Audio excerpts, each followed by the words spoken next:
संतान ही माता पिता के जीवन का सुख है। राजा अजमल जी पुत्र प्राप्ति के लिए दान पुण्य करते, साधु संतों को भोजन कराते, यज्ञ कराते, नित्य ही द्वारका नाथ का पूजन करते थे। इस प्रकार राजा अजमल जी भैरव राक्षस को मारने का उपाय सोचते हुए द्वारिका जी पहुंचे, जहां अजमल जी को भगवान ने साक्षात दर्शन हुए।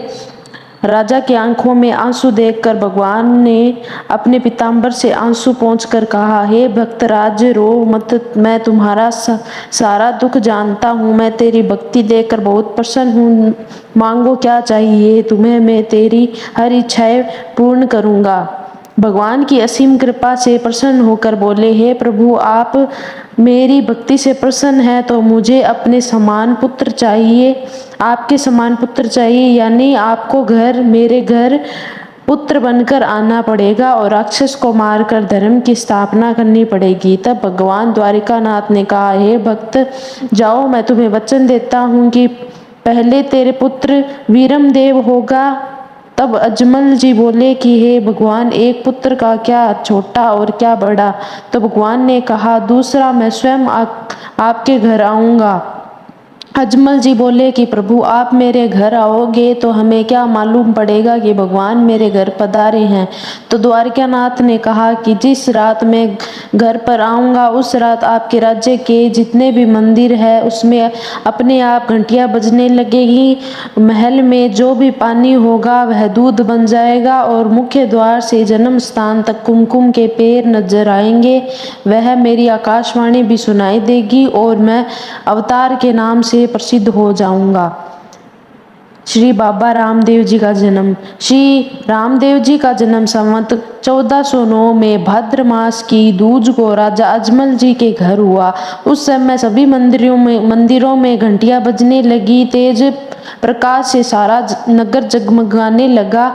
महल में जितना भी पानी था वह दूध में बदल गया। महल के मुख्य द्वार से लेकर पालने तक कुमकुम के पैरों के पद चिन्ह बन गए। महल के मंदिर में रखा शंख स्वतः बजने लगा। उसी समय राजा अजमल जी को भगवान द्वारिकानाथ के दिए हुए वचन याद आए और एक बार पुनः द्वारिकानाथ की जय बोली। इस प्रकार से द्वारिकानाथ ने राजा अजमल जी के घर अवतार लिया। बाल लीला में माता को परचा। भगवान ने जन्म लेकर अपनी बाल लीला शुरू की। एक दिन भगवान रामदेव जी ने वीरमदेव अपनी माता की गोद में खेल रहे थे। माता वीणादे उन दोनों बालकों का रूप निहार रही थी। प्रातःकाल का मनोहरी दर्शन और भी सुंदरता से बढ़ रहा था। उधर दासी गाय का दूध निकाल कर आई तथा माता वीणादे के हाथों में बर्तन देते हुए इन्हीं बालकों के क्रीड़ा क्रिया में रम गई। माता बालकों को दूध पिलाने लगी। दूध को चूल्हे पर चढ़ाने के लिए जाती है। माता ज्यों ही दूध को बर्तन में डालकर चूल्हे पर चढ़ाती है, उधर रामदेव जी अपनी माता को चमत्कार दिखाने के लिए वीरमदेव जी के गाल पर चुमटी भरते हैं। इससे वीरमदेव को क्रोध आ जाता है तथा वीरमदेव बदले की भावना से रामदेव जी को धक्का मार देते हैं, जिससे रामदेव जी भी गिर जाते हैं और रोने लगते हैं। रामदेव जी के रोने की आवाज़ सुनकर माता वीणादे दूध को चूल्हे पर छोड़कर आती है और रामदेव जी को गोद में लेकर बैठ जाती है। उधर दूध गर्म होने के कारण गिरने लगता है।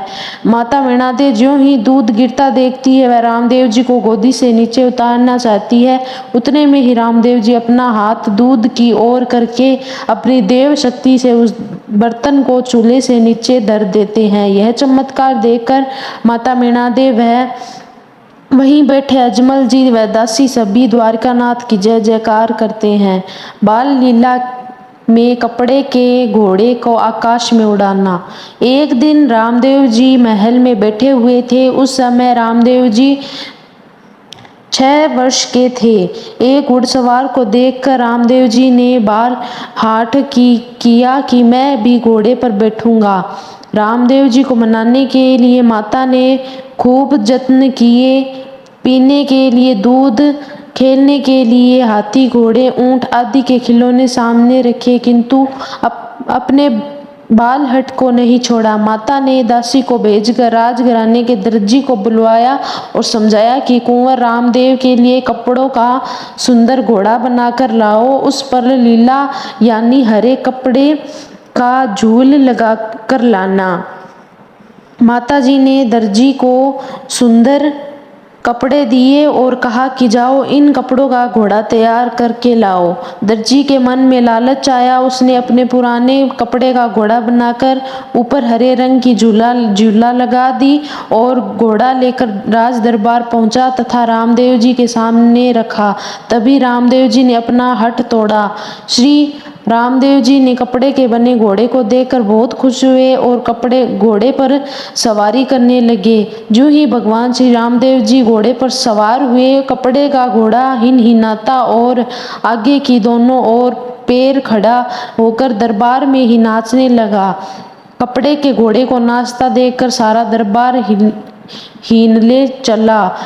इसको देखकर सब घबराने लगे। माता मीणादे, राजा अजमल जी व भाई वीरम देव सब ही अचंभे में पड़ गए।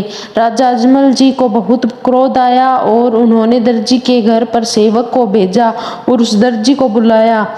जब राज दर्जी दरबार में पहुंचा, दरबार खचाखच भरा हुआ था। तब अजमल जी ने कहा कि हे राज दर्जी, सच सच बताना कि तुमने उस कपड़े के घोड़े पर क्या जादू किया है। सो मैं कुंवर को लेकर आकाश में उड़ा। राज दर्जी कपड़े के घोड़े को आकाश में उड़ता देखकर दंग रह गया और डर के मारे थरथरा कांपने लगा और कहने लगा कि कोई जादू नहीं किया। दर्जी की बात का राज दरबार में कोई असर नहीं हुआ, क्योंकि दूसरा कारण था। जो घोड़ा दर्जी ने बनाया था उसने पुराने कपड़े लगाकर भगवान के साथ छल किया था।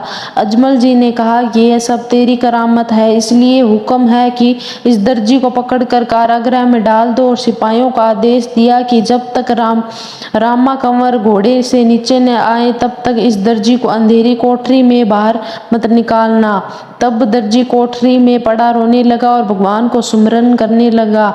इस प्रकार दर्जी ने भगवान को बुलाकर तब भगवान श्री रामदेव जी ने दर्जी पर कृपा करी, क्योंकि भगवान हमेशा भक्तों के वश में हुआ करते हैं। जब दर्जी ने विनती की तब भगवान रामदेव जी घोड़े सहित काल कोठरी में गए। रामा राज कंवर के कोठरी में जाते ही चांदनी खिल गई और रामदेव जी ने दर्जी से कहा, तुमने पुराने कपड़े का घोड़ा बनाया, इसलिए तुम्हें इतना कष्ट उठाना पड़ा। जा, मैंने तेरे सारे पाप खत्म किए। तुमने घोड़ा बहुत सुंदर बनाया और मेरा मन मोह लिया है दर्जी। आज से यह कपड़ा का घोड़ा नीले घोड़े के नाम से प्रसिद्ध होगा। जहाँ पर मेरी पूजा होगी वहीं पर मेरे साथ इस घोड़े की भी पूजा होगी। बाबा रामदेव ने बचपन में अपनी माँ मीणादे से घोड़ा बनवाने की जिद कर ली थी। बहुत समझाने पर भी बालक रामदेव ने न मानने पर थक हार कर माता ने उनके लिए एक दर्जी को एक कपड़े का घोड़ा बनाने का आदेश दिया था। साथ ही साथ उस दर्जी को कीमती वस्त्र भी उस घोड़े को बनाने हेतु दिए। घर जाकर दर्जी के मन में पाप आ गया और उसने उस कीमती वस्त्रों की बजाय कपड़े के पूर उस घोड़े को बनाने में प्रयुक्त किए और घोड़ा बनाकर माता मीणादे को दे दिया। माता मीणादे ने बालक रामदेव जी को कपड़े का घोड़ा देते हुए उससे खेलने को कहा, परंतु अवतारी पुरुष रामदेव जी को दर्जी की धोखाधड़ी ज्ञात थी, अतः उन्होंने दर्जी को सबक सिखाने का निर्णय किया और उस घोड़े को आकाश में उड़ाने लगे। यह देख माता मीणादे मन ही मन घबराने लगी। उन्होंने तुरंत ही उस दर्जी को पकड़कर लाने को कहा। दर्जी को लेकर उससे उस घोड़े के बारे में पूछा तो उसने माता मीणादे व बालक रामदेव जी से माफ़ी मांगते हुए कहा कि मैंने ही घोड़े में धोखाधड़ी की है और आगे से ऐसा करने का वचन न करने का वचन दिया। यह सुनकर रामदेव जी वापस धरती पर उतर आए व दर्जी को क्षमा करते हुए भविष्य में ऐसा न करने को कहा।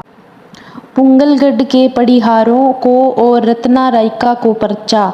रामदेव जी की बहन सुगना का विवाह पुंगलगढ़ के कुंवर उदय सिंह पड़िहार के साथ हुआ था। इन पड़ीहारों को जब ज्ञात हुआ कि रामदेव जी शूद्र लोगों के साथ बैठकर हरि कीर्तन किया करते हैं तो उन्होंने रामदेव जी के यहाँ अपना आना जाना बंद कर दिया तथा उन्हें हेय दृष्टि से देखने लगे। रामदेव जी ने अपने विवाह के उत्सव पर रत्ना रायका को पुंगलगढ़ भेजकर सुगना को बुलाया। तब सुगना के ससुराल वालों ने सुगना को भेजने के बजाय रत्ना रायका को कैद कर लिया। सुगना को इस घटना से बहुत दुख हुआ और वह अपने महल में बैठी बैठी विलाप करने लगी। रामदेव जी ने अपनी अलौकिक शक्ति से सुगना का दुख जान लिया और पुंगलगढ़ की ओर जाने की तैयारी करने लगे। पुंगलगढ़ पहुंचने पर पड़ीहारों के मंगल महल के आगे स्थित एक उजड़ स्थान पर आसन लगाकर बैठ गए। देखते ही देखते वह स्थान एक हरे भरे बाग में तब्दील हो गया।